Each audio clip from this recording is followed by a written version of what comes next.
Bem-vindo! Está começando mais um programa Está Escrito Adoração, o seu culto do fim de semana no meio dela. Um programa que convida você e sua família a adorarmos juntos e aprendermos um pouco mais sobre o nosso Deus. No programa de hoje temos poesia com Jonas Macedo, uma mensagem musical muito especial com uma cantora que você conhece e, claro, pastor Ivan Saraiva abrindo a palavra de Deus. Eu quero falar com você que está nos assistindo. Você sente o desejo no seu coração de estudar a palavra de Deus? Tem essa vontade de aprender um pouco mais sobre a Bíblia? Pois eu tenho um presente para você, o curso bíblico Verdades para o Tempo do Fim. Para receber aí na sua casa totalmente grátis, basta enviar um e-mail para a gente, estaescrito@novotempo.org.br. Mas atenção, não esqueça de mandar o seu nome e o seu endereço completo para podermos fazer chegar até você o curso bíblico sem problema nenhum. estaescrito@novotempo.org.br é um e-mail para você pedir e receber aí na sua casa o curso bíblico Verdades para o Tempo do Fim. Estudar a Bíblia vai fazer a diferença na sua vida. E esse e-mail também você pode entrar em contato conosco para tirar as suas dúvidas, fazer perguntas ou então sugerir qual o tema que você gostaria de ver aqui no Está Escrito Adoração. Escreva pra gente, a sua participação é muito importante. estaescrito@novotempo.org.br. E eu quero agradecer agora as pessoas que estão participando e escrevendo pra gente. Quero mandar um abraço para Aline Meili, de São José dos Campos. Obrigada pela sua participação, Aline. E também o Lúcio Mauro Fernandes. Ele é evangélico e mora em Brasília. Ele assiste a gente através da Sky e ele tem sentido o desejo de estudar e ler mais a Bíblia e está pedindo o estudo bíblico. E também pede oração pra gente. Lúcio, um grande abraço para você. Você vai receber o seu curso bíblico aí na sua casa e nós também na equipe Está Escrito estaremos orando por você. O Júlio Augusto, ele é membro da Primeira Igreja Presbiteriana Independente de Curitiba, no Paraná. Ele também nos assiste pela Sky e também vai receber os estudos bíblicos na sua casa também. O José dos Santos Pedroso, de Mogi Guaçu, em São Paulo, ele também está recebendo os estudos bíblicos e ele nos diz aqui que ele está procurando uma igreja adventista, ele não sabe ainda onde tem perto da casa dele, mas ele vai procurar para nos visitar. Muito obrigada, viu, pela sua participação, José. E o Carlos Silva dos Santos, da Ilha do Governador, no Rio de Janeiro, que também nos assiste pela Sky e ele sentiu no seu coração o desejo de ser batizado na igreja adventista. Carlos, a sua decisão é muito importante. Obrigada pela sua participação, por estar assistindo Está Escrito Adoração e eu espero que o Espírito Santo possa abençoar, Deus possa abençoar cada vez mais a sua vida. E agora eu quero mandar um abraço para os ouvintes da Rádio Novo Tempo que estão sintonizados conosco. Muito obrigada pela sua participação, obrigada pela sua audiência e continue aqui escutando Está Escrito Adoração, que com certeza o tema de hoje vai mudar a sua vida. E agora, antes de falar sobre o tema de hoje, eu quero convidar você, internauta, a acessar o nosso blog, novotempo.com/estaescrito. Se você perdeu algum dos nossos programas ou quer rever, lá estão todos postados. Basta com um clique, você pode assistir quantas vezes você quiser. novotempo.com/estaescrito. No programa de hoje, pastor Ivan Saraiva falará sobre Jesus no Antigo Testamento. Você aí na sua casa, já se sentiu sozinho? Já lutou uma guerra, enfrentou uma luta e não tinha ninguém para te ajudar? No programa de hoje você saberá, conhecerá um pouco mais e descobrirá a solidão, o período de solidão que Jesus passou. Prepare-se, porque a partir de hoje você nunca mais vai se sentir sozinho. E agora quero convidar a todos para assistir uma linda poesia com Jonas Macedo e logo depois Tatiana Costa nos traz uma linda mensagem musical com a música Milagre.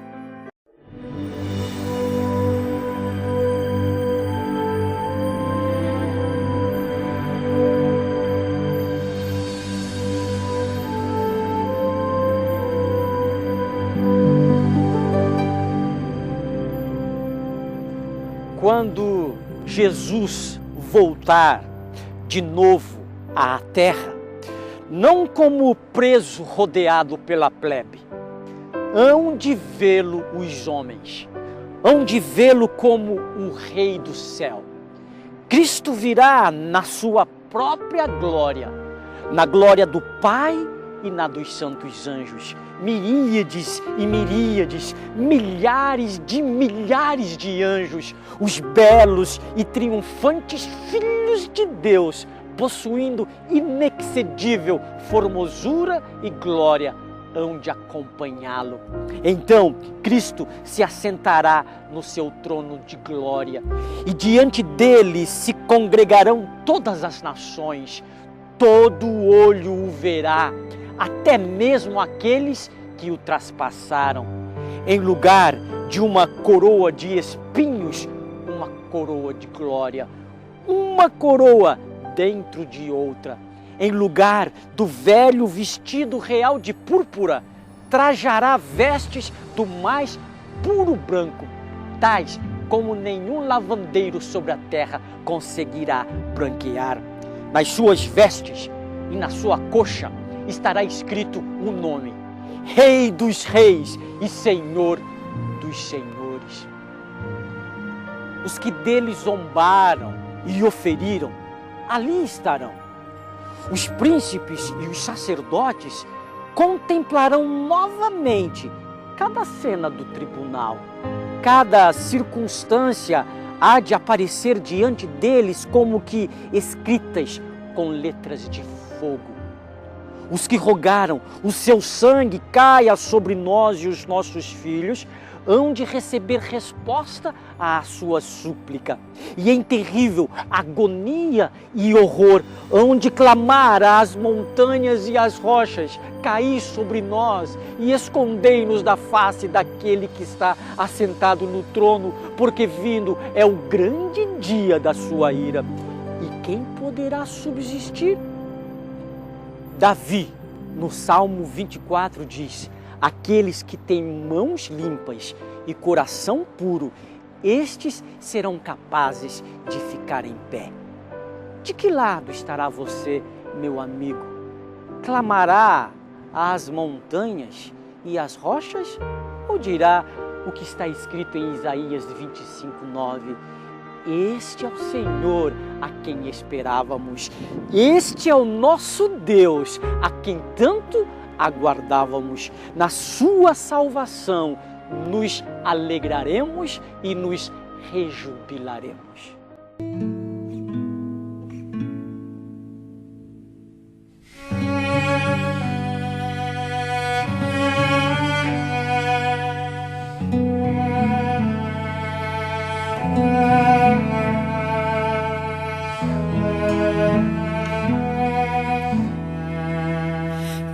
Consigo entender o que tu vês em mim, ó Senhor.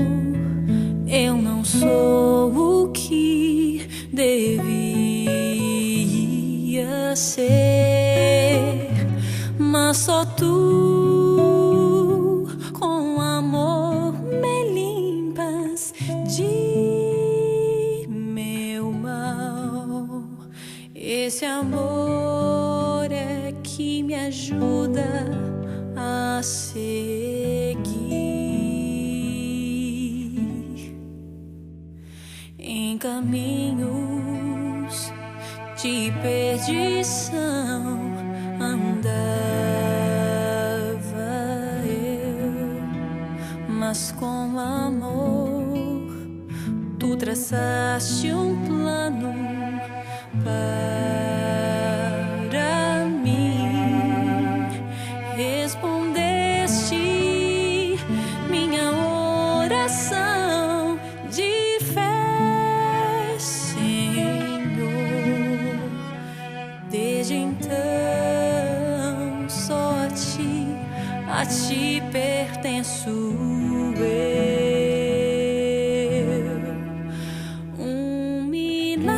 Senhor, um milagre eu sou, um milagre, Senhor, tens feito em mim. É findar meu viver, dar-te-ei meu louvor, milagre, Senhor, tens feito em mim.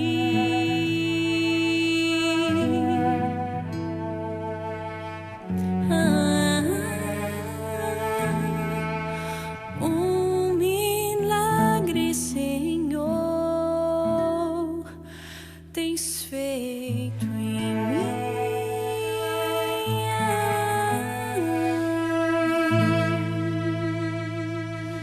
Bom, obrigado, Tatiana, que Deus continue abençoando o seu ministério. Obrigado por ter vindo aqui ao Está Escrito Adoração. Mais uma vez, você fez a diferença. Obrigado. E obrigado a você que está conosco, acompanhando já há algumas semanas. A gente está feliz porque todas as semanas temos esse encontro marcado. Está Escrito Adoração. Que você já sabe, é o seu culto de final de semana no meio dela. Juntos nós estamos adorando o nome de Deus, louvando e engrandecendo o nome do Senhor Jesus na nossa vida. E olha, existem algumas coisas que eu gostaria de, antes da mensagem de hoje, falar com você. Muita gente, muitas pessoas têm entrado em contato conosco dos mais diferentes modos. Nós queremos agradecer a participação, o carinho, tanta gente orando por esse ministério. E é claro, todos nós ficamos muito contentes e felizes e a gente sempre ora por vocês também. Estamos nos esforçando para responder a cada um de vocês.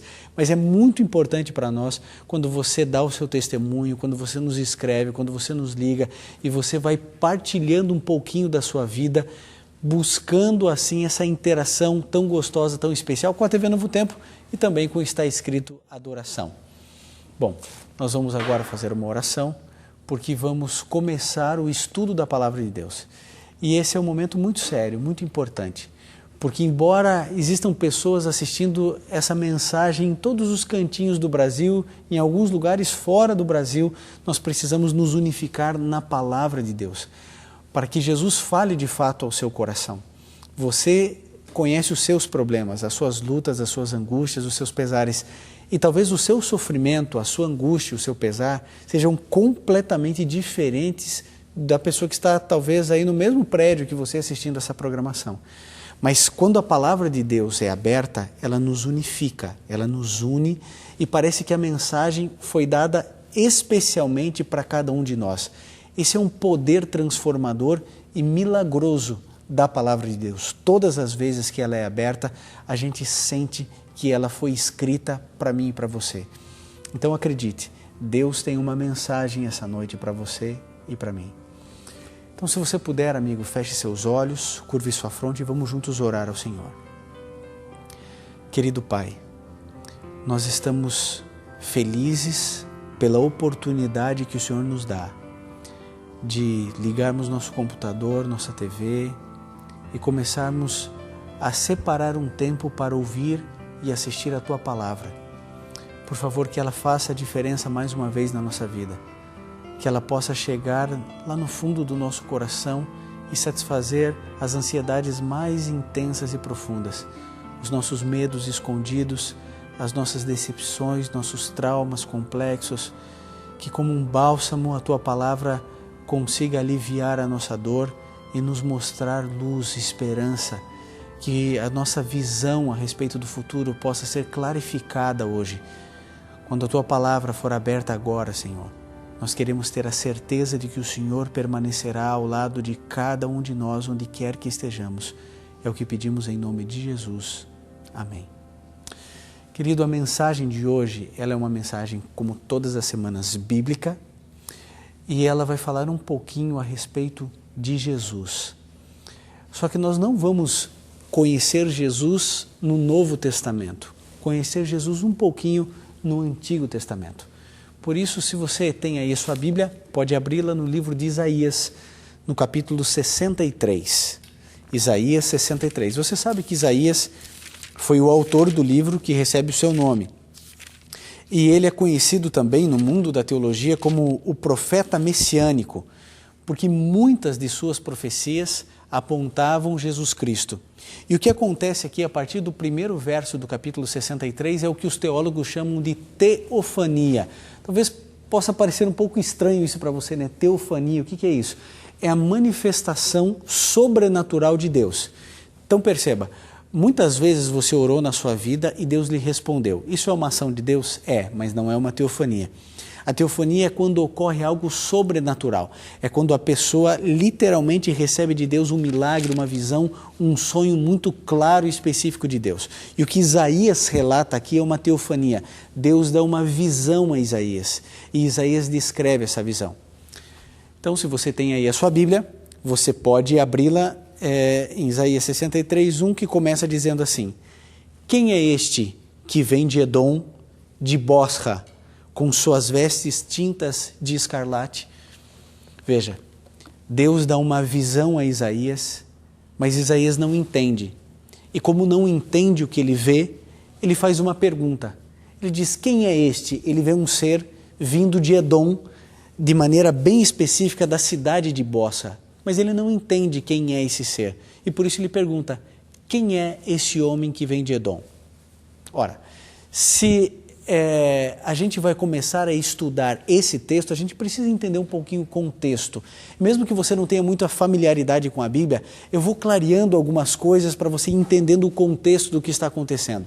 A gente precisa lembrar quem eram os edomitas, os cidadãos que viviam lá em Edom. Os edomitas, eles eram primos diretos dos filhos de Israel. Os filhos de Israel, eles eram descendentes de Jacó, de Israel, e os edomitas eram descendentes de Esaú, irmão de Jacó. Então eram primos. Porém, quando a gente começa a estudar a história do povo de Israel, você descobre uma coisa, que os edomitas, os primos do povo de Israel, foram talvez um dos principais inimigos durante toda a história, assim como os filisteus. Os edomitas não gostavam dos israelitas, e durante todo o período de vida do povo de Israel, os edomitas sempre ofereceram resistência ao povo de Israel. Basta lembrar quando o povo de Israel saiu do Egito, há um relato no livro de Êxodo, onde Moisés queria conduzir o povo através das terras dos edomitas, e os edomitas falaram não, porque eles sabiam que o exército do Egito estava atrás e eles queriam que o povo de Israel fosse despedaçado pelo exército do Egito. Os edomitas sempre foram os inimigos mais clássicos do povo de Deus em toda a história. Embora familiares, embora primos de uma mesma família, uma mesma linhagem, grandes inimigos. E Bosra era a capital de Edom. E os edomitas, eles só foram destruídos uma única vez, eles só foram vencidos em batalha uma única vez. Só que quando foram vencidos, foram dizimados. Eles tinham um sistema de segurança no seu processo geográfico, porque eles viviam e criavam suas cidades nas encrostas das montanhas. As casas literalmente eram cavernas, e nos vales, em todos os penhascos, eram ali que se constituía a nação de Israel. Dos edomitas. E nesse contexto, ninguém conseguia entrar e vencer os edomitas. Mas quando eles foram derrotados, eles foram literalmente dizimados. Bosra era a cidade mais bem protegida. E parece que Isaías começa agora a assistir, a ver, dentro dessa visão de Deus, ele começa a perceber que alguém esteve em Edom, na capital do inimigo, lá em Bosra, e que esse ser, a primeira parte do verso 1 que lemos, diz que as vestes estavam manchadas de escarlate, manchadas de vermelho. Ele não sabe quem é esse ser, e porque não sabe quem é esse ser, ele pergunta mais uma vez: quem é este vestido de esplendor que marcha na grandeza de sua força? Ora, veja, aqui um detalhe importante. O inimigo, ele vivia nas encrostas das montanhas, ele vivia escondido, era poderoso, era forte, praticamente invencível. Israel nunca conseguiu derrotar Edom. Mas o que a gente percebe ali? A gente percebeu que alguém foi até essa terra e ele marcha na grandeza de sua força. Vale a pena lembrar que todas as vezes que nós assistimos algum filme de guerra, algum documentário, o indivíduo, quando volta da guerra, ele volta acabado, ele volta cansado, volta sujo, ele volta esgotado, entregue, cheio de traumas e complexos. Mas o que aqui diz é que este ser, mesmo vindo da terra do inimigo, olha o que diz: ele marcha na grandeza de sua força. no esplendor da sua força ele marcha, mesmo vindo da terra do inimigo, mesmo guerreando contra o inimigo, esse ser que Isaías ainda não sabe quem é, ele marcha na grandeza e na plenitude de sua força. E aí então, no verso 2, ainda no finalzinho do verso 1 diz, esse ser declara, sou eu que falo em retidão, poderoso para salvar. Tudo isso ainda no primeiro verso de Isaías 63.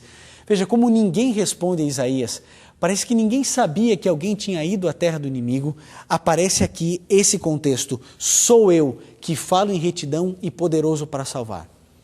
O que você que está em casa precisa lembrar e saber é que, na mente hebraica, ninguém era a não ser Deus. Na mente hebraica, todos nós estamos alguma coisa. Então você não é mãe, você está mãe. Você não é um professor, você está um professor. Você não é um filho, você está filho. Na mente hebraica só existe um ser que é. Esse Deus, esse ser é Deus. Por isso, quando aqui se declara, sou eu, vinha à mente do profeta o tetragrama sagrado de Yahvé. E ele entendeu e compreendeu que, verdadeiramente, aquele que veio da terra do inimigo era o próprio Deus, era o seu Criador. E por isso ele conseguiu ir à terra do inimigo e ainda marchar na plenitude de sua força. Quando Isaías descobre que esse ser é Deus, algumas coisas começam a suscitar na mente de Isaías outras perguntas. Acompanhe comigo agora no verso 2. Diz, por que estão vermelhas as tuas vestes, como os trajes daqueles que pisam no lagar? Isaías, então, depois de detectar que esse ser era o próprio Jesus, o próprio Deus, o próprio Cristo, o Messias que viria e que viria à terra do inimigo, ele não consegue entender, porque embora ele marche na plenitude da sua força, embora ele caminhe com força e com vigor, as roupas estão manchadas. E ele faz uma alusão, ele faz uma referência, as manchas estão salpicadas de vermelho, como daqueles que pisam uvas no lagar. E a gente precisa lembrar essa questão das uvas no lagar. O lagar era um espaço, muitas vezes, a maioria das vezes, feito de pedra, onde depois da colheita, da vindima, das uvas, toda a população ia trazendo aquilo que eles estavam colhendo e os lagares eram cheios de uva.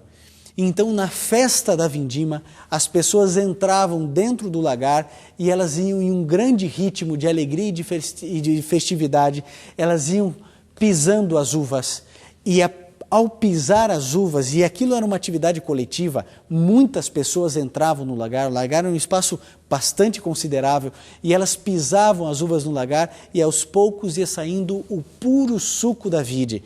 Era uma grande festa, você pode imaginar no deserto a pessoa sedenta por água, agora no deserto ela ter a oportunidade de beber um suco puro de uva fresco, era talvez a bebida mais significativa e importante daquele contexto. Por isso que a nação entrava em festa, eram as festas da vindima. E quando as pessoas subiam e obviamente pisavam as uvas no lagar, as roupas ficavam salpicadas de vermelho.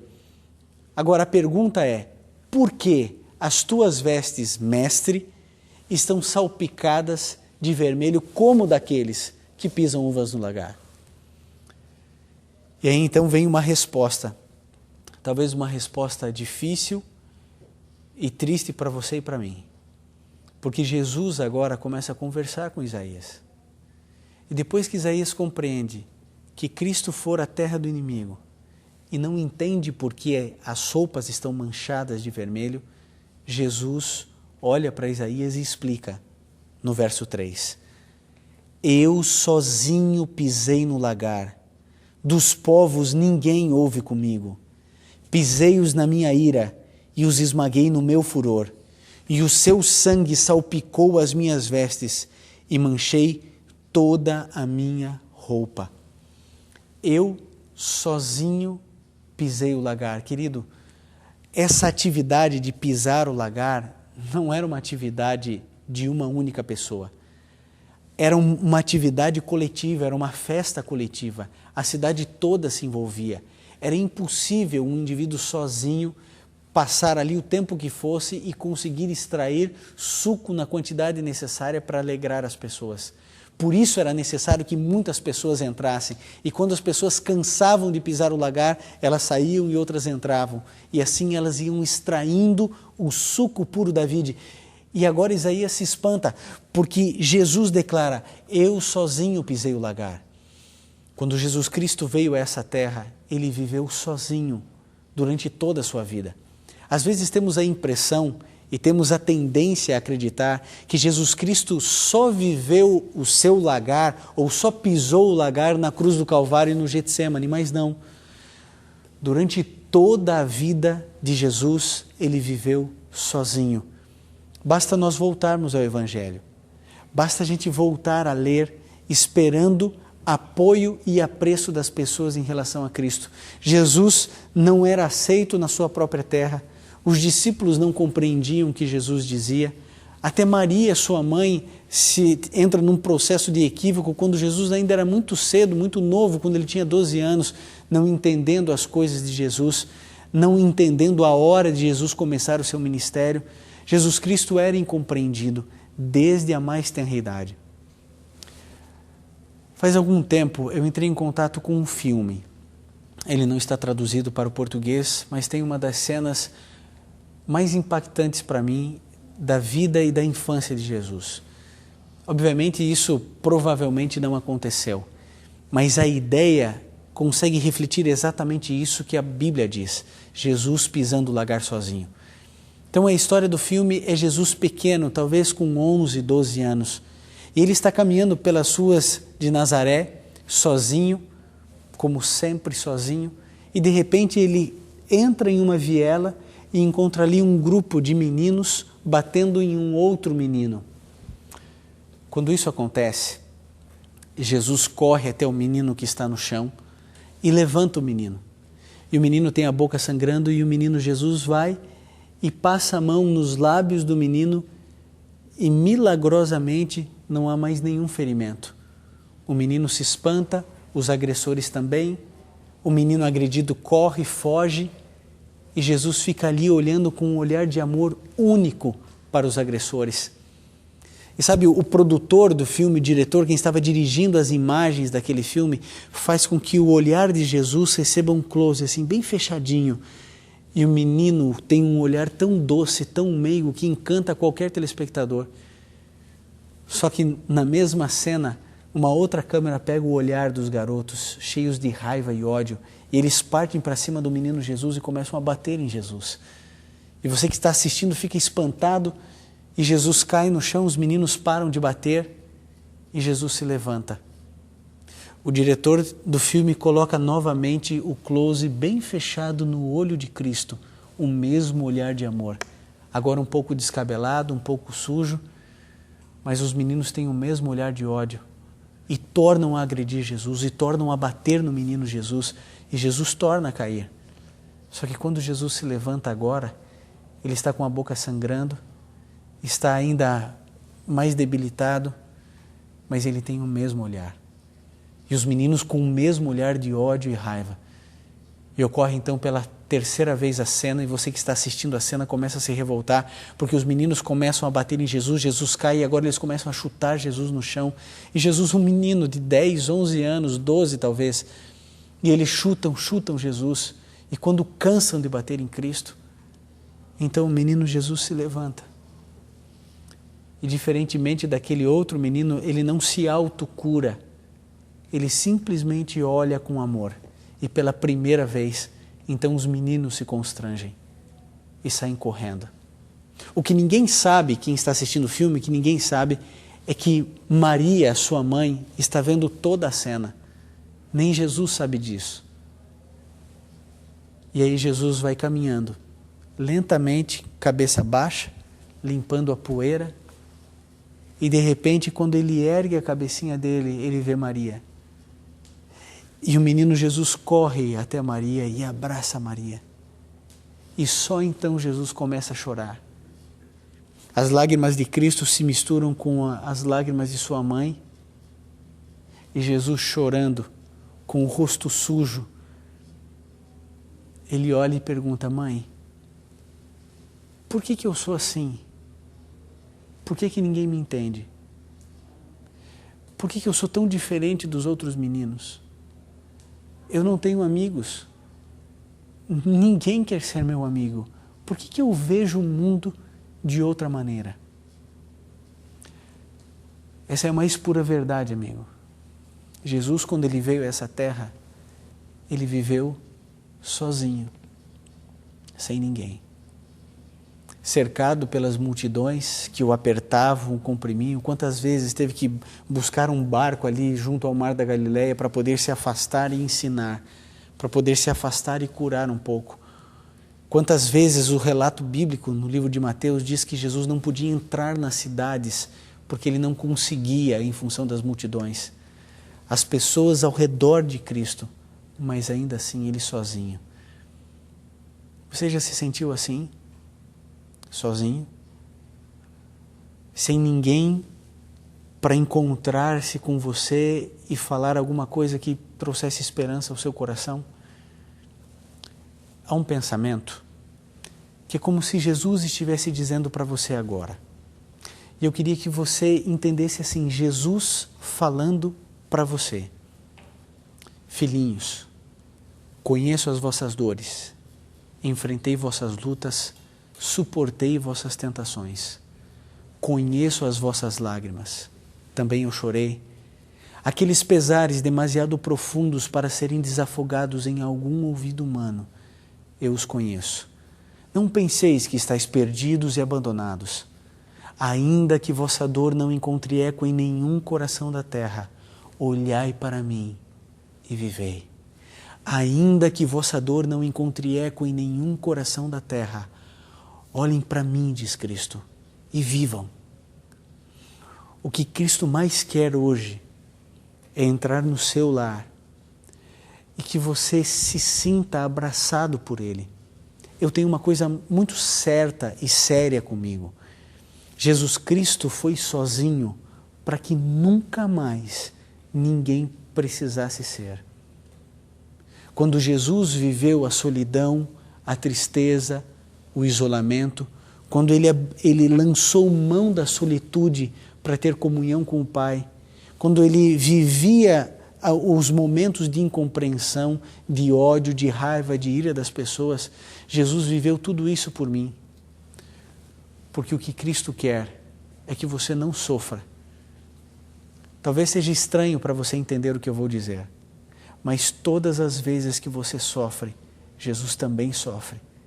Você acha que Jesus Cristo veio a essa terra, morreu no meu e no seu lugar, e aí simplesmente agora foi tratar de outros assuntos, pronto, está resolvido, agora eu não amo mais, agora eu não estou perto, agora... Jesus Cristo disse, eis que estou convosco todos os dias, até o fim do mundo. E todos os dias inclui os piores dias da sua vida, os momentos de maior solidão, os momentos de maior dor, de maior tristeza, aqueles momentos de incompreensão, os momentos onde você foi traído, os momentos onde você se sentiu decepcionado, talvez até mesmo com Deus. Um momento de isolamento pessoal, onde você precisava estar sozinho para poder se reerguer. Jesus Cristo nunca deixou um único filho sozinho. Você que é pai, você que é mãe, me entende. Se você visse em qualquer momento, em qualquer estágio da vida do seu filho, ele sofrendo, você o deixaria só? Agora, se eu e você, que somos maus, sabemos dar boas dádivas aos nossos filhos, se nós sofremos quando um filho sofre, você acha que Jesus não? Você acha que Jesus não entende a tua dor e Jesus não entende as lágrimas que hoje você derrama? Querido, Jesus Cristo viveu só para que nunca mais você se sentisse assim. Talvez a culpa esteja atormentando a sua vida. Talvez você olhe para o seu passado e sofra, reconhecendo tantos erros, tantos equívocos. Parece que não era você quem cometia aqueles pecados e hoje você colhe duramente as consequências de um passado alucinado e impensado que você viveu. Eu quero apresentar a você um Jesus que pisou um lagar sozinho, que veio à terra do inimigo, que sofreu, morreu no meu e no seu lugar, para que a gente tivesse vida e vida em abundância. Você precisa lembrar que Paulo escreveu, onde abundou o pecado, superabundou a graça do Senhor Jesus Cristo na minha e na sua vida. O último texto que eu quero ler para você é Isaías 63, verso 5.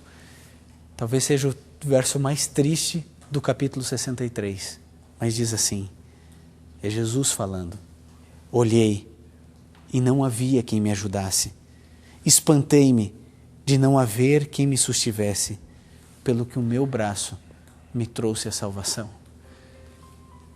Eu confesso a você que todas as vezes que eu leio esse verso eu me entristeço, porque Jesus Cristo tinha a perspectiva, sabe do quê? A perspectiva de que alguém o ajudasse, mas a Bíblia diz que não havia ninguém, absolutamente ninguém para lhe ajudar. Ele olhou, ele procurou, ele pediu no Getsêmani para os seus amigos, para que eles ficassem acordados e velassem com ele, mas por 3 vezes eles dormiram. Jesus Cristo viveu tudo só, pisou todo o lagar sozinho. E sabe, o que foi extraído desse lagar não foi suco de uva, foi sangue. Um sangue precioso, um sangue que envolve a palavra mais linda que a gente pode imaginar: graça. Eu e você, o que temos? A gente não tem muita coisa. A gente não merece, na verdade, nada. Mas eu quero lembrar a você que todas as religiões do mundo, as pessoas, elas fazem parte do seu processo de salvação. Sabe, o cristianismo é a única religião onde você não precisa fazer nada. Onde tudo o que precisava ser feito já foi feito. E já faz 2000 anos. Você quer ser salvo das tuas dores, do teu sofrimento, da tua angústia, da tua culpa, dos teus pesares? Você quer ser salvo das crises familiares que você vive? Você precisa de uma intervenção divina.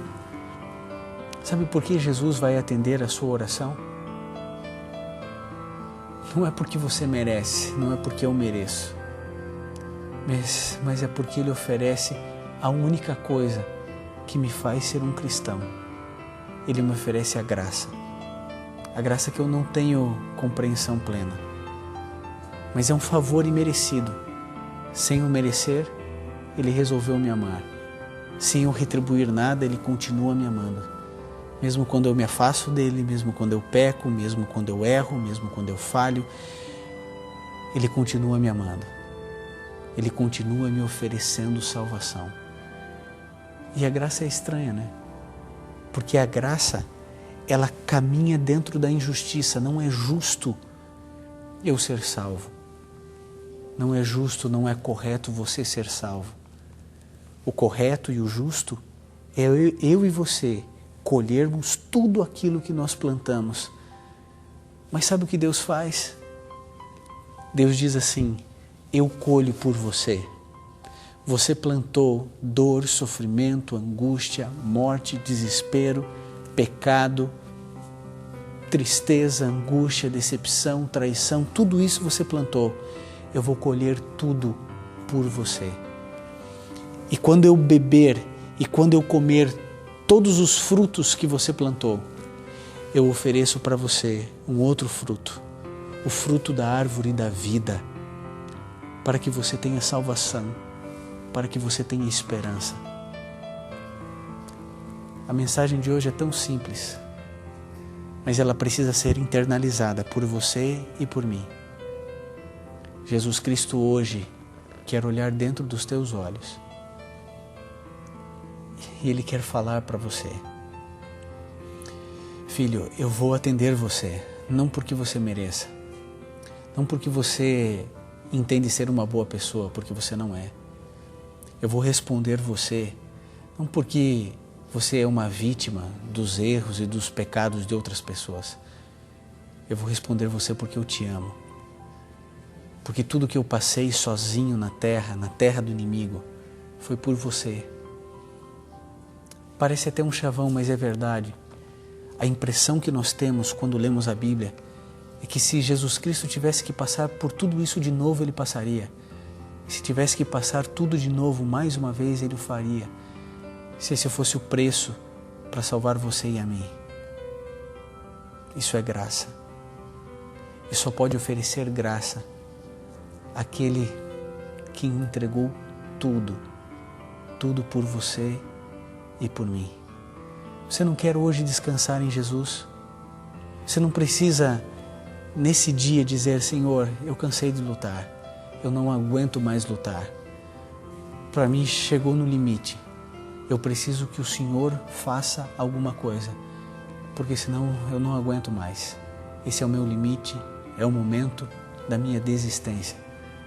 Pode parecer frase de alguém fraco, frágil, débil, mas a Bíblia diz: quando eu me torno fraco, então é que eu sou forte. É a hora de você se apresentar frágil como é e como está o Senhor Jesus. E Ele que entrou na terra do inimigo e venceu a morte, e venceu o pecado, e venceu tudo por mim e por você, hoje, graciosamente, apresenta a você o dom mais precioso de todos, que é a graça. A Tatiana irá cantar agora, para que você tome a sua decisão. Enquanto ela cantar, ore a Deus, converse com Jesus e aceite a graça preciosa de Cristo na sua vida. E você nunca mais se sentirá sozinho, você nunca mais se sentirá culpado, porque Jesus libertará você de todos os erros do passado, de todos os pecados que você tem vivido e carregado. Jesus entrará no seu lar, mudará e transformará a sua família, e você voltará a ser feliz tanto quanto você sempre sonhou. Mas para isso, aceite: um dia um homem, um Deus, veio a essa terra, venceu por você e por mim, e hoje lhe diz: filho, aceite a minha salvação, ela é de graça.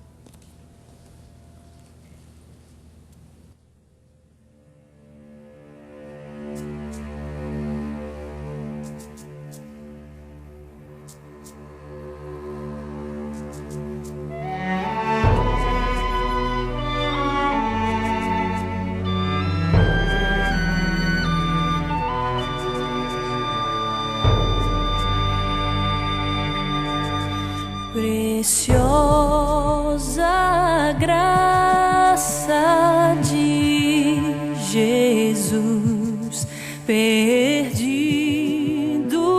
me encontrou,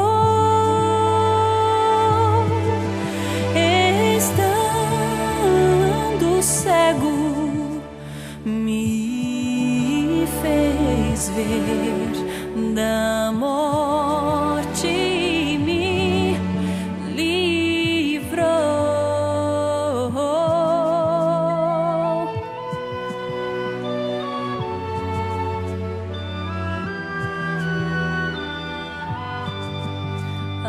Graça libertou-me assim, e meu temor levou. Oh, quão preciosa é para mim a hora em que me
precisa confiar em Deus, confiar em Jesus, na certeza de uma graça que excede a todo entendimento, uma graça linda que alcança você onde quer que você esteja.